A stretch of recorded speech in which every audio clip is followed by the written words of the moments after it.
MKBHD, if I pronounce that correctly. Marcus Brownlee, yeah. Yeah, did a video on the Amazon delivery truck. Yeah, I saw that. I did see that in the big warehouse, right? It's really cool. It is really cool. I want one.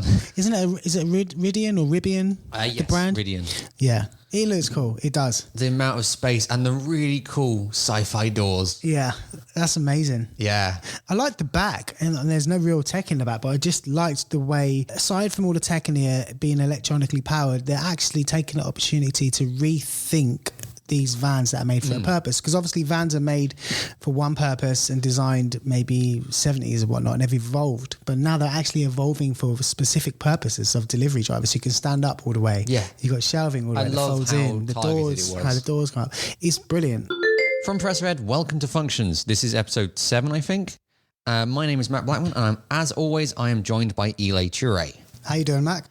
I'm fine. Excellent. Hello, everyone. It seems like we only do episodes now when there's an Apple event. Because the last one we did was also an Apple event. Yeah.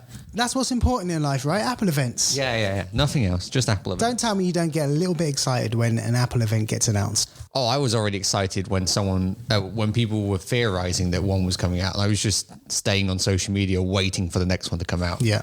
So, yeah. But before we get to the Apple event, I also want to talk about some other stuff.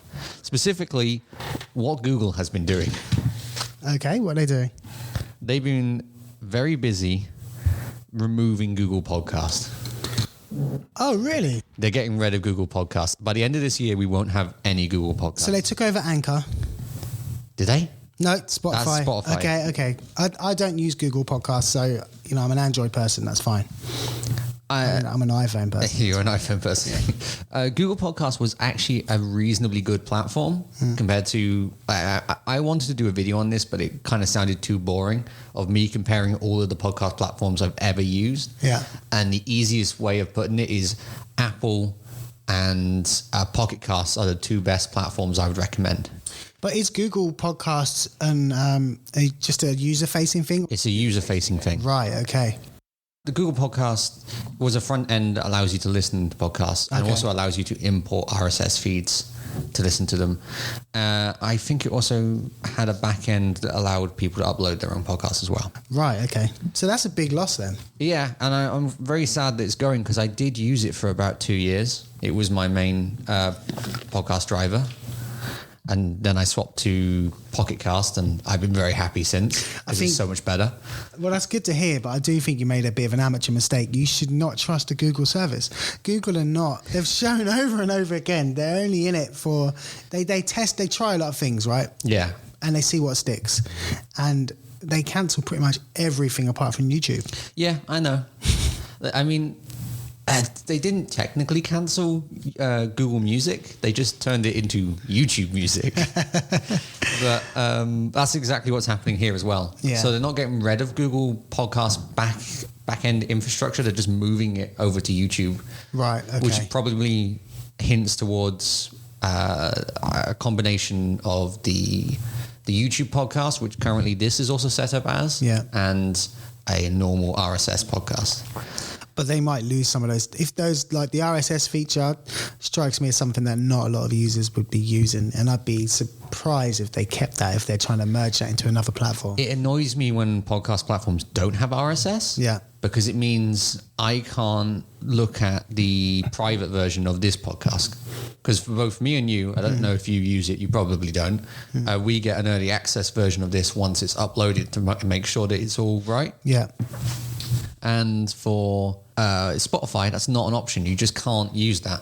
Right, yeah. Unless you want everyone else to be able to hear your private version of it.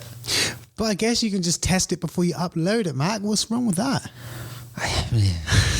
That's the way we do it. Old school. The other thing is, have you seen what Google has done to save family photos? No, but I do use Google Photos, so I'm interested. They have, I'm afraid it's not going to help you because you have to have a Pixel phone, I think. But you will take a photo now and it will take, I think, 5 photos before, and it will combine them together to replace faces. Replace faces, so it picks the best out of each shot. Yeah. Oh my God. I don't know how I feel about that. I hate the idea of it because what is a photo anymore? However, yeah, okay, fair enough. A photo is turning back into a painting. So we started with paintings, right, and of people, and then they captured the artist's interpretation of what you could see. So if there was an ugly tree in the background, you could remove it. And then we got photographs, which were just, now they've got too detailed, too raw, too exposing us too much, and now we're going back to being able to put a bit of artistic impression, but the artist is the artificial intelligence. The adverts for this has been great because it's so creepy. Yeah, it's been on Channel 4 and stuff like that. It's just so creepy, and everyone's head kind of just snaps forwards to you, and it's just terrifying. I kind of like the sound of it, but I don't know. The funniest part of the ad though is when they show the magic paint out thing again. They just keep showing off over and over again. Okay. They show it to cheat. So one person's playing basketball and they miss the hoop and they, by quite a bit. They just move themselves up. Oh, that's brilliant. I love that because I do them kind of things in Photoshop anyway. I used to Photoshop myself jumping a little bit higher than what I did. Yeah, but that's the thing. Photoshop is a pro tool, isn't it? Yeah. It's for people in the media industry, while this is going to be for absolutely everyone to mess around with. And that's going to make it more difficult to tell what is real and what is fake. I mean, there's going to be slight hints, like the background's going to be slightly warped or some metadata behind. But how often do you see people check metadata? I think you're giving the general consumer too much credit here. I really do. I don't. Okay, so Google released the Magic Remove, Magic Eraser tool over a year ago. Yeah. And I bet hardly anyone ever uses that apart from people like us. Well, how many people have a Pixel phone? Yeah, I've got it on my phone. Have you? Yeah, so it's just part of Google Photos. But I bet from all the people that have it, they don't use that. Okay, this is news to me because I have Google Photos as well. I didn't know. Oh, yeah, so no, all of those features trickle down, and that's why I'm laughing at the thing that you're talking about now, because that will trickle down soon as well. The only bit I have actually liked is they added an audio editing tool that is called the Magic Eraser for the audio. Okay. And it allows you to paint away the audio you don't want or select the audio channel. I don't know how they do it. Yeah. That's going to save so much time with recording videos. Oh, wow. Because the amount of time that a noise plays in the background and it just overlaps. Oh, do you pay the subscription? Of course. Oh, I don't bother with that. Oh, no, I absolutely love Google Photos. It kills Apple Photos. You know, it's completely a better thing than Apple Photos. Oh, right. Okay. You can definitely tell that shadow's still there. Yeah, it's not great, but it's there. Here's another thing you might not like the idea of. Well, I don't know. Maybe for people listening to this podcast in a different language on Spotify, they are adding redubbing. I've heard, I saw a headline about this. Yeah, so they're allowing people to select the channels on their one and upload them, and then it will be translated automatically if you select those languages. I'd like to hear it. I'm guessing this is a bit of a merge of technologies. You know that Adobe have got the podcast enhancer voice. Yeah. And that basically recreates your voice and enhances it. And I'm guessing this is a similar thing. So it's listening to your voice and your tonality and your inflection and then changing you into another language, or is it just replacing you with like a robo voice? I don't know, but I feel like we've already seen it because in 2021 or something, maybe 2022, Hideo Kojima, I'm going to mess up that name. He's a legend. Yeah. He started a podcast. Okay. And it was announced at the Game Awards in English and Japanese. Right. And I never saw any credit for who the voice actor was. So I'm wondering if that was AI. Okay, cool. No, nobody can. Okay, there's only one small selective group that could be disappointed with that, and they are people who are working as interpreters. They're going to be peed off with that. Yeah. But everybody else is great. It's a great tool. And the last thing I've got to talk about is literally, it's not a new bit of news. I watched it and I thought it looked cool. Yeah. MKBHD, if I pronounce that correctly. Marcus Brownlee, yeah. Yeah. Did a video on the Amazon delivery truck. Yeah, I saw that. I did see that in the big warehouse, right? It's really cool. It is really cool. I want one. Is it Ridian or Ribian? Yes, the brand? Ridian. Yeah. It looks cool. It does. The amount of space and the really cool sci-fi doors. Yeah, that's amazing. Yeah. I like the back, and there's no real tech in the back, but I just liked the way, aside from all the tech in here being electronically powered, they're actually taking the opportunity to rethink these vans that are made for a purpose. Because obviously vans are made for one purpose and designed maybe 70s and whatnot, and they've evolved. But now they're actually evolving for specific purposes of delivery drivers. You can stand up all the way. Yeah. You've got shelving all the way that folds in. The doors, how the doors come up. It's brilliant. And only a company like Amazon could really build something like that on scale, you know, for one purpose. Because those vans can't be reused afterwards for anything else. Well, I would want one. What for? I would turn it into a camper van. That is the best camper van ever. Maybe in 10 years there may be a movement of that, you know, decommissioned Amazon camper vans. No, I like the fact that I like the way it worked with the phones as well, the tech and how the deliveries come up on the screens, and yeah, it was cool. Brenda, so satisfying. Yeah. But it's the first step into getting rid of the driver, and I think people need to understand that as well. Yeah, you see it as that? Yeah, definitely. They've got a fleet of vans that can talk to each other. They're all equipped with 5G communication. I feel like we're very far off from that. I know that recently in the UK we've just got permission to have flying drones, because it was on BBC News that we're going to get delivery-based Amazon drones soon. For medication? Is that the one? I don't know. I saw something about that. By the looks of it, someone ordered like a can of something, so no. Okay. I don't know how I feel about that. I feel like we're going to have a very messy sky soon with because how much everyone orders from Amazon is just going to be hectic. Oh, the crime is going to be amazing. Like, are they going to have no-go zones? Because I'm telling you, there are some areas we live in, but maybe even in London, there's some areas where people just order things and then everyone will just rob it. Yeah. They'll wait for it to come down, chuck stones at it, whatever. They're going to have to be quite high up then, so people don't... But they need to come down, right? Yeah. And the kids, if I was a teenager right now, like a young teenager, 12, 13, that would be my everyday fun. Let's knock some drones down and see what we can get. Yeah, I guess you would. It wouldn't be that difficult either. It would be, is that drone struggling to move that thing? That could be an Apple device. I want it. Yeah, like you'll come into my house as a 12-year-old and I'd have like these just random kitchen appliances and stuff in my bedroom because that's what I made this week. If you're enjoying this episode of Functions, you might enjoy some of the other content we produce here on Press Red, such as Screen Free, the recently relaunched film podcast, film and TV actually specifically. I'm in it, and two of my new co-hosts. Go and check it out to go and find out who the new co-hosts are. So what did you think of the Apple event? In one word, underwhelming. See, so it was about what I expected. Mm-hmm. I wasn't expecting anything spectacular. They've already announced the Vision Pro and all that. We've had all of the amazing announcements from this year. Yeah. But I did not expect it to be the shortest event in Apple history. Yeah, well, when we talked before, you were saying it's going to be a couple of hours.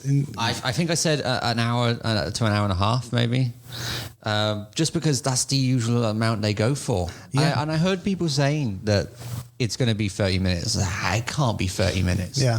And I was amazed that it was 30 minutes. Well, I think it's definitely a response to the industry, and they're kind of quickly trying to make sure they stay ahead. And I saw MKB HD, or maybe it wasn't him, maybe it was somebody else, saying that is it Qualcomm have just released something, or some other, maybe no, Qualcomm do the mobile chips. Yeah. Someone who does the PC chips has just released something that's Intel. It wasn't Intel, no, don't be silly. It's going to blow like the M2s out of the water, basically. And it just got announced like 2 weeks ago. And they're speculating that Apple are just trying to stay above water. I mean, they could have released this next year in February, but they had to do it now just to say this. I don't think I know about it. I have to look into that. I know it's very interesting that it was the 3nm chip that they chose to do from TSMC, is it? TSMC? Mm-hmm. Yep. Definitely showing off that they can do that technology, which is really cool bit of tech, but is it necessary? The gains are not that much. I thought the gains would be massive going down to that. I was kind of disappointed with the they kind of took a lot of cores away from the base generation, it seemed to me. Yeah. From what I saw, I'm going to have to double check. I haven't fully checked on the website. They've upped efficiency cores and got rid of power cores, whatever they're called, I was laughing my head off straight from the beginning because Tim Cook, although he famously now has said good evening, which he hasn't said in a very long time. Okay, I never noticed. The funny thing that he said to me is that our Macs have got very fast, can boot very fast, do all this work at fast speed. At that current moment of time, my laptop crashed. I was typing everything on. It crashed and it took ages to boot back up. Is it an Intel Mac? Because he would have loved that. No, it was my Alienware R5. Oh, okay. Which I thought was very funny because it's just their competitor just kaput and died. Yeah. Oh. It was very funny. I noticed that they done a lot, and everyone noticed it. A lot of their comparisons were to their Intel and then to their M1s. That's because it looks better if they compare it to those. I know that, but I feel like they were talking to me. I think it was a good job to do that because they know they had a lot of people like me who were enthusiasts and went out and bought the M1 straight away. And I got the M1 Pro, and now we're looking like, why should I upgrade? And they're kind of telling us, you are the ones we could potentially get to upgrade. You bought that M1, you want to buy the M3. But do you? Now it's in the black one. I do. I was amazed by that. It reminds me of the old plastic black ones, which were great. The MacBooks. Yeah. 2008 black MacBook. I loved that. Still got that. Or 2006. In my loft, I think. Have you? I really liked the hello text they had. I hadn't realised. So at the beginning, they had like everything jumping up towards it. It was just nice hello text. Oh, okay. But the really funny thing that I hadn't realised until after, when Basic Apple Guy posted an animation, the wallpaper on the iMacs said hello.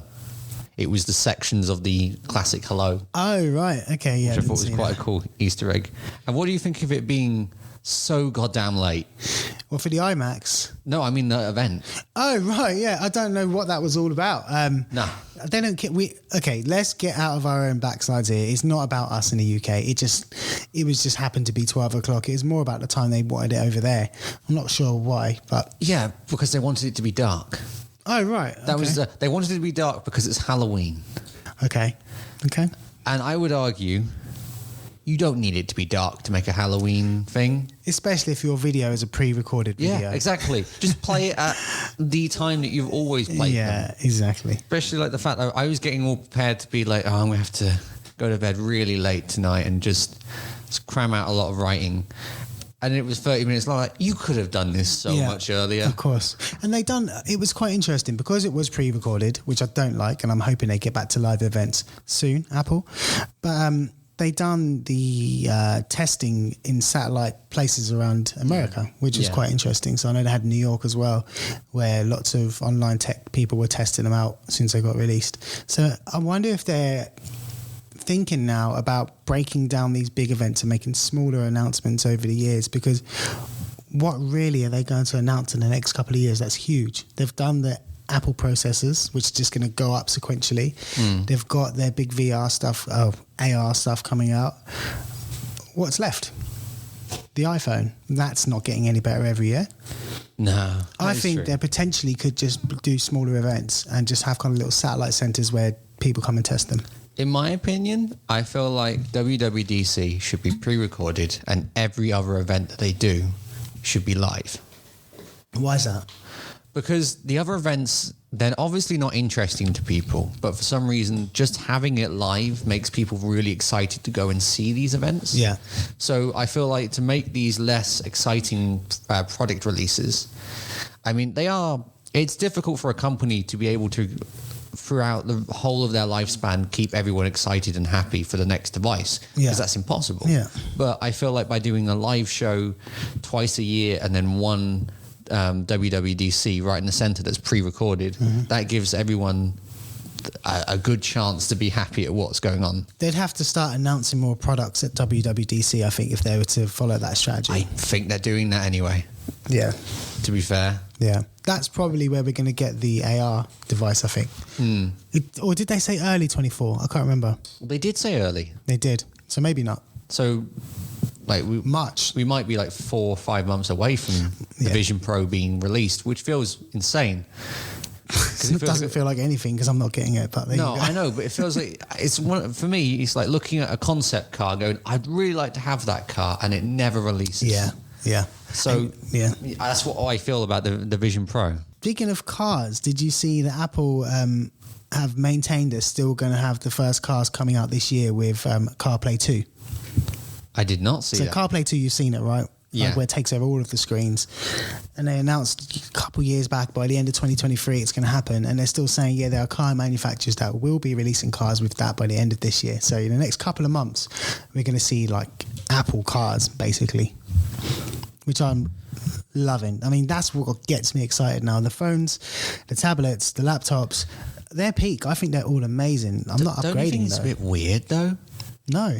Because like I associate Windows, that was loud. I associate Windows with being the software that you put on multiple different PCs. I have never thought of Apple as a company that says, you put your software on this device. On that hardware, yeah. They're always their own hardware. I think that they've softened up though, haven't they? I've got Apple TV on my LG TV. Yeah. And on my devices, because on iOS, you can see all of your devices that are associated, and I've got things on there that are not Apple anymore, and I've kind of got used to that, I think. I guess I haven't, because the last time I was using a Mac, I was still in that time. Yeah. What did you think of some of the graphics and the transitions? It was all shot on iPhone, wasn't it? I was going to get. Sorry, I saw Marquez's video. I was amazed at that moment. Okay, it was good, right? But there was the one shot of Tim in front of the two staircases, and he was kind of in the middle, and they looked a bit like already, the angel wings, right? And I looked at that shot carefully. I'm watching it on my big screen, whatever the highest resolution was. I was watching it on Apple TV app, and I did think it's a lovely shot, but his face, the detail just doesn't look right. And I remember thinking, what's going on? And I really noticed that.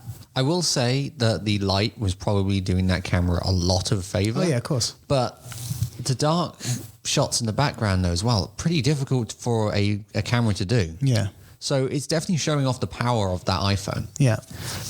And I did not notice it, I'll be honest. I usually can notice when something's off in the camera.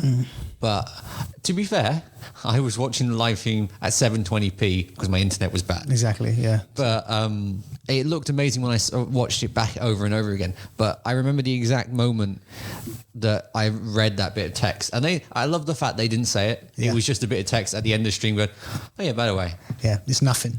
Well, this was all done on an iPhone. Yeah, it's nothing. I mean, I've seen some people with the iPhone 15 Pro Max, and they're looking at the S-Log it's not called S-Log on theirs, but the log shooting on it, and it is a game changer. It really is. I shot some of my podcasts the other day. One of my cameras were out of commission, and I shot one on my Sony 4K camera, and one on my iPhone. And in camera, they looked kind of similar. As soon as I got back to the editing software, the iPhone fell apart. Have you tried the Blackmagic app? I used the Blackmagic app. You did use it? Yeah, and I changed a few settings in there, but it still fell apart. So I am looking forward to this, being able to shoot in log, and I do think it's going to make a huge difference to people. But then I always ask the question, you got a 1,500 quid camera, phone, you could buy a good camera. So who's it for? See, so this is funny. My dad has this debate with me of why do I use mirrorless and DSLRs? Yeah. When the phone is so able to film all of this footage that I would want it to. But for me, personally, I like the control that I get on a professional camera. The manual controls. The manual controls, as well as the ability to swap lenses. I am a huge hater of the multi-camera system. What do you mean by multi-camera? Well, using lots of cameras. Stop sticking more cameras multiple on. Multiple lenses. Okay, yeah. I'd hate it. I think it looks hideous. I'm probably the only person who would want Apple to release a phone with one camera. You can go back to your iPhone 8 for that. I know, but okay. iPhone 8s were just bad. Yeah. And so were 6s and 7s. Yeah, of course. They were just tiding, and they were taking their time, weren't they? The new phones look great. Just please give me one camera. Is it just from an aesthetic point of view? Okay, fair enough. It is not the fact the cameras are really good, and I can appraise them for that. I just don't like the look of it. Yeah. And the only reason why I use the Nothing phone is I feel like it disguises those cameras well enough into the design. They do look good. But phone cameras just going on. If iPhone can do that of iPhone 15, that's where the growth is going to be, I think. The growth is going to be, and the limitation's obviously going to be sensor and lens because it's still a phone. And they're going to have to decide if they want to go for performance and thickness or not. Or maybe there's some wild breakthrough in technology and they do something amazing with lenses that we haven't seen. Personally, I would really like if they released the camera. I know they talked about it, talked within their company about it quite a long time ago, and they haven't really done it since because the iPhone, why would they need to make it? Yeah. But there is an entirely different feel, and they could put all of that technology they've put into phones into a full-on cinematic camera. You know what may happen? Like it might be an Apple Car situation where they decide to team up with camera makers and say, look, you can take this technology and let us run. Yeah, it is primarily the software that I would want on... Because you look at any DSLR, I don't use cinema cameras, but I'm guessing the interfaces are pretty crap on some of them too. Even Blackmagic has a nice interface, but I know Apple could do better than that. Oh, that interface sucks. Yeah. I don't like how you delete footage of just delete all of it. Why is that a thing? I don't know, actually. Isn't that a standard in cinema cameras? Or is that just me not knowing that there's another technique? I don't think it would be standard to delete anything in camera. So it probably is standard. You wouldn't do that. You would, you'd have enough storage to just take everything and make a decision in the edit suite. Tell you what, talking of cinema cameras, have you seen photos of the phone in the rigs and stuff? No, but I'm sure it's huge. Funny. Yeah. It's like they've got the whole cinema rig. They have this whole pod thing around it. It's so funny. And then it's just a tiny phone in the middle with its screen being mirrored somewhere else. And now they can attach storage to it and all sorts, can't they? So I like the shot of Tim Cook where they've got all these lights and you're looking like, where is the camera? Yeah. They have lights directly where the camera is, and the camera looks to be like directly in the middle of the lights. It's so small. It's great. I find it so funny. The miniaturization of good cameras could be amazing for film. If they can get, to that level, things like, mirror shots that are notoriously hard and require a lot of post-production, things like that could be quite achievable with smaller devices. So Apple launched the M3, the M3 Pro, and the M3 Max. And you called it. You said in I think the last episode or a couple episodes ago that they would have these releases. But most of all, you called the fact that Vision Pro will be released after the M3s. Now, do you think we will get the M3 in the Vision, or will it be the M2? Now, I think, and I said this before, I think the Vision Pro won't launch with an M2. However, now I'm thinking, I remember Apple doing this before with the iPads. They released, I think it was the iPad 2, with like an A, like the old A. No, it's the iPad 3, had the old processor in it. And then they released another version of it 5 months later with the new processor. Didn't announce it, but just kind of changed it and upgraded it mid-cycle. Like they do now with the iPhone colors. Yes, and I can imagine them doing that. So they get all of the enthusiasts on board. They get rid of the stock they've had for a couple of years, building or whatnot. That tech goes out. See if it's a success. Make a small change with the M3. So you don't I could see that. They'll just launch the Vision with the M2 and then the Vision Pro with the M3? I also don't think this. Here's what they would do. You're right. Here's what they would do. They'd launch the Vision Pro with the M2.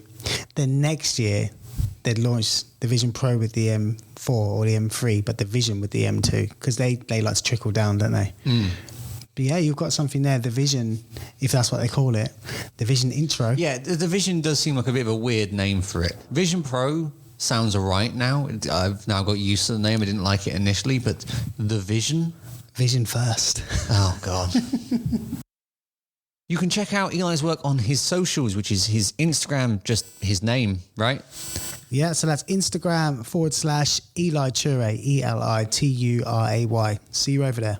Or on his podcast, Where the Keys At. To follow me, I am at MacBlair on mastonapp.uk. This episode was episode What? 7. This episode was episode. I meant to say this episode was edited by Jonas, Dickson and co-edited by me. Thank you for listening to this episode of Functions, and we'll see you in the next one.